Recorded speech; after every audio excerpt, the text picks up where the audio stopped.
बुद्ध कहते हैं कि मनुष्य केवल उन्हीं बातों को स्वीकार करता है जो उसके मन के अनुरूप होती हैं।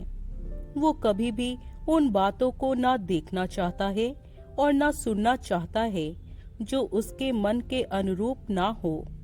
अगर कोई बात उसको बताई जाए जो उसके मन के अनुरूप ना हो, तो भी वो उस बात में उन चीजों को ढूंढ लेता है, उन बातों को ढूंढ लेता है जिनसे वो अपने मन की पूर्ति कर सके।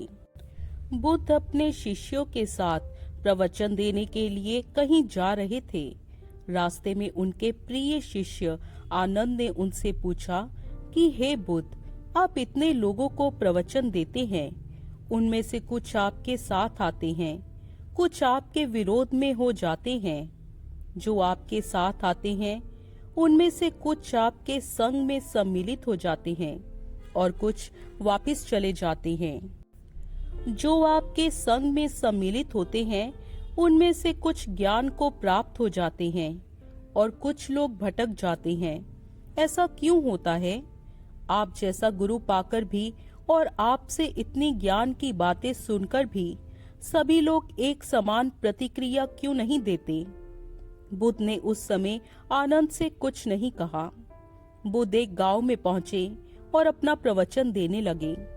अपने प्रवचन खत्म करते हुए उन्होंने आखिर में कहा, जागो, समय हाथ से निकल रहा है। सभा विसर्जित होने के बाद उन्होंने अपने प्रिय शिष्य आनंद से कहा, चलो थोड़ी दूर घूमकर आते हैं। आनंद बुद्ध के साथ चल दिया। अभी वे विहार के मुख्य दरवाजे तक ही पहुंचे थे कि किनारे पर रुककर खड़े हो गए। प्रवचन सुनने आए लोग एक एक करके बाहर निकल रहे थे, इसलिए भीड़ सी हो गई थी। अचानक उस भीड़ में से निकलकर एक स्त्री बुद्ध से मिलने आई।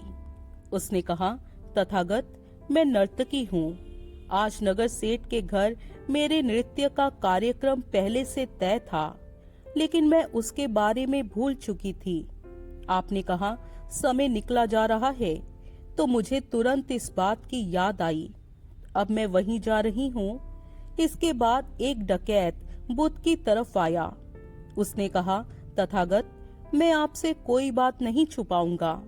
मैं भूल गया था कि आज मुझे एक जगह डाका डालने जाना था।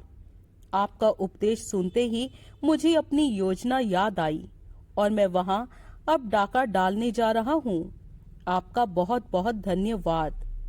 उसके जाने के बाद पीछे से धीरे धीरे चलता हुआ एक बूढ़ा व्यक्ति बुद्ध के पास आया और उसने कहा, जिंदगी भर दुनियादारी की चीजों के पीछे भागता रहा। अब मौत का सामना करने का दिन नजदीक आता जा रहा है।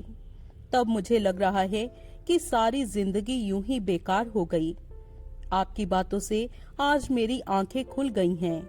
आज से मैं सारी दुनियादारी मोह छोड़कर निर्माण के लिए कोशिश करना चाहता हूँ।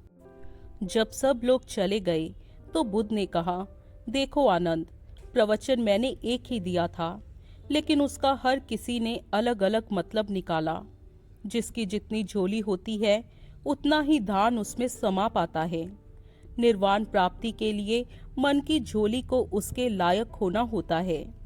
इसलिए मन का शुद्ध होना बहुत जरूरी है। मनुष्य अपने मन के अधीन रहता है। वो वही सब देखता और सुनना चाहता है जो उसका मन उसे दिखाना और सुनाना चाहता है। सभी मनुष्य अपने मन के हिसाब से बातों को बोलते और देखते हैं। वो सीधी और सरल बात नहीं समझना चाहते। वो सिर्फ उतनी ही बात समझना चाहते हैं जितना कि उनका मन उन्हें दिखाना चाहता है।